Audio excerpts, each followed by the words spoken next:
JPSC अब सिर्फ झारखंड का मुद्दा नहीं रहा, लड़ाई अब दिल्ली पहुंच चुकी है। संसद के बाहर प्रदर्शन, रांची में छात्रों का मार्च और सीआईडी के सामने पूर्व जेपीएससी चेयरमैन।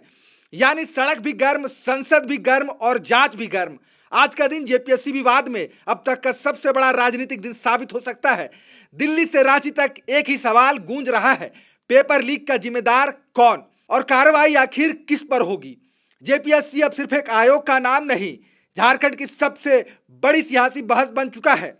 झारखंड के लाखों युवाओं की उम्मीद है जेपीएससी, और आज यही मुद्दा झारखंड से निकलकर संसद तक पहुंच गया। दिल्ली में संसद परिसर के बाहर झारखंड के एनडीए सांसद प्रदर्शन कर रहे, रांची में हजारों अभ्यर्थी संविधान यात्रा निकाल रहे, और इसी बीच जेपीएससी के पूर्व अध्यक्ष एल खियांग्ते से सीआईडी लगातार दूसरे दिन पूछताछ कर रही है। यानी राजनीति अपने चरम पर है, जांच अपने दबाव में है और युवा जवाब मांग रहे हैं। आज की सबसे बड़ी तस्वीर दिल्ली से आई। संसद परिसर के बाहर झारखंड के एनडीए सांसद हाथों में तख्तियां लेकर खड़े थे। आरोप साफ था, जेपीएससी और जेएसएससी भर्ती परीक्षाओं में हुई गड़बड़ियों की निष्पक्ष जांच हो, सीबीआई जांच कराई जाए। सांसदों का कहना है कि यह सिर्फ एक भर्ती परीक्षा का मामला नहीं, बल्कि लाखों युवाओं के भविष्य और सरकारी भर्ती व्यवस्था की विश्वसनीयता का सवाल है। यहाँ ध्यान देने वाली बात यह भी है कि झारखंड का कोई मुद्दा संसद परिसर के बाहर इस तरह लगातार राजनीतिक केंद्र का चर्चा कम ही बनता है।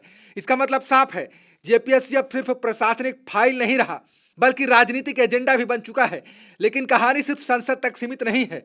रांची में आज दोपहर जेपीएससी जेएसएससी अभ्यर्थियों की संविधान यात्रा निकाली जा रही है।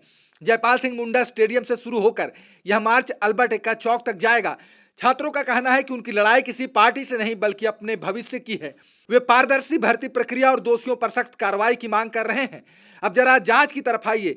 सीआईडी लगातार दूसरे दिन जेपीएससी के पूर्व अध्यक्ष एल खियांग्ते से पूछताछ कर रही है। इससे पहले उनके ठिकानों पर छापेमारी हो चुकी है। यानी जांच अब सिर्फ निचले स्तर तक सीमित नहीं है।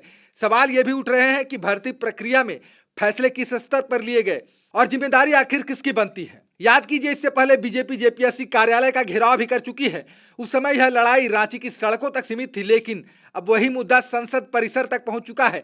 यानी विपक्ष इस मामले को राष्ट्रीय स्तर पर उठाने की रणनीति पर काम कर रहा है।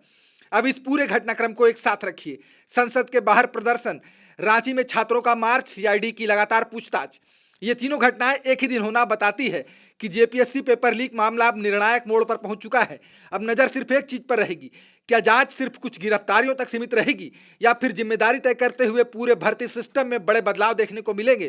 क्योंकि इस लड़ाई का केंद्र अब सिर्फ पेपर लीक नहीं, झारखंड के युवाओं का भरोसा भी है। खबर का मतलब बवाल न्यूज, हमारे चैनल को सब्सक्राइब जरूर करें।